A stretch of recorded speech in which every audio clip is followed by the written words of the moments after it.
Hello and welcome to our newscast. I'm Hwang Jie, live from Seoul. Local prosecutors are set to file an arrest warrant today for Choi Soon-sil, the woman at the center of a massive political scandal in which she's accused of abusing her close ties with President Park Geun-hye. They're also set to bring in a former senior presidential secretary this afternoon. Ji Myung-gil has our top story. Seoul prosecutors said Tuesday they will likely request an arrest warrant for Choi Soon-sil, President Park Geun-hye's longtime friend, after putting her under emergency detention without a warrant the day before. Prosecutors reportedly believed there was a risk Choi could destroy evidence or flee. Under Korean law, a suspect can be held under emergency arrest without a warrant for up to 48 hours. Therefore, prosecutors must now file a request for a warrant within 48 hours, or the suspect must be released. Prosecutors will also summon former senior presidential secretary for policy coordination An Jong-bum on Wednesday afternoon. They've already placed a travel ban on An, who is suspected of colluding with Choi to raise money for two government-linked foundations. They raided 8 banks on Tuesday to secure information on financial transactions related to Choi, after securing several boxes of documents over the weekend from the presidential office and the homes of presidential aides.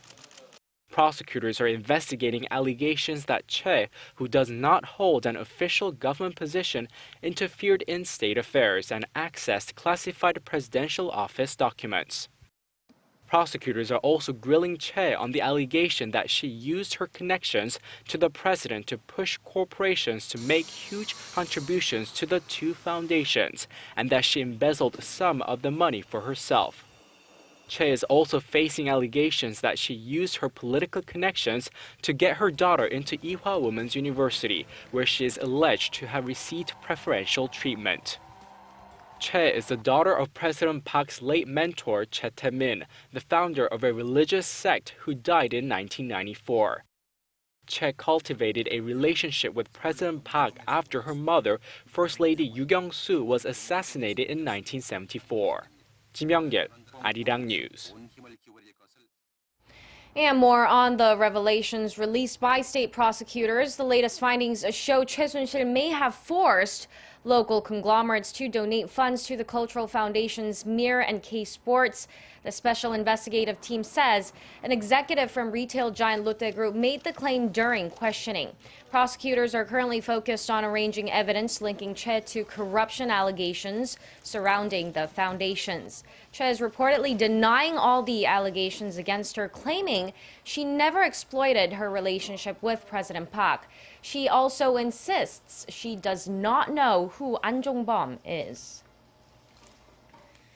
And with the scandal crippling the leadership of the ruling Saenuri Party, the party chairman Lee Jung-hyun will hold a meeting with the party's multi-term lawmakers today. They're expected to discuss ways to take responsibility for the scandal.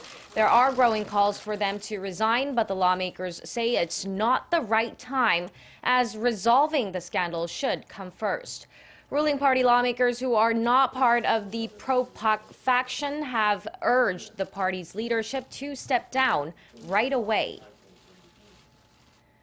For the first time, Korea's Coast Guard has used a crew-served automatic weapon to disperse Chinese boats illegally fishing in its waters. Officials say the so-called carrier task group fired nearly 700 rounds from a M60 machine gun on Tuesday evening, as some 30 Chinese boats rushed at Coast Guard ships to retake 2 Chinese boats that had been captured in the West Sea. The Coast Guard says shots were fired toward the boats after repeated warning messages and shots in the air.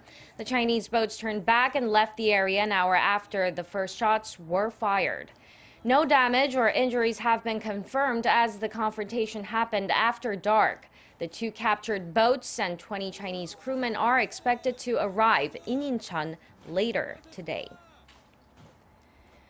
North Korea is reportedly gearing up to launch another intermediate-range ballistic missile within the next few days. Fox Business Network reported Tuesday local time that Pyongyang is preparing to conduct a test of its Musudan missile in the next 24 to 72 hours.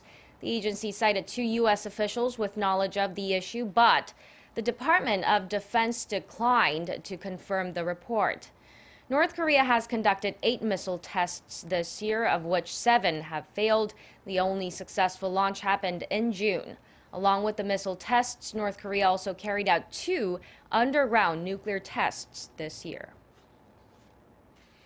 In just over a week from now, we will know the next president of the United States. And as the race enters its final stretch, it seems Donald Trump is the candidate with the momentum.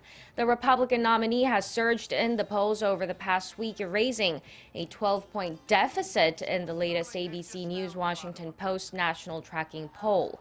Conducted from October 27th to the 30th, the poll showed Trump leading Hillary Clinton by 1 point at 46% to 45%, with Libertarian candidate Gary Johnson and the Green Party's Jill Stein taking 3% and 2% respectively.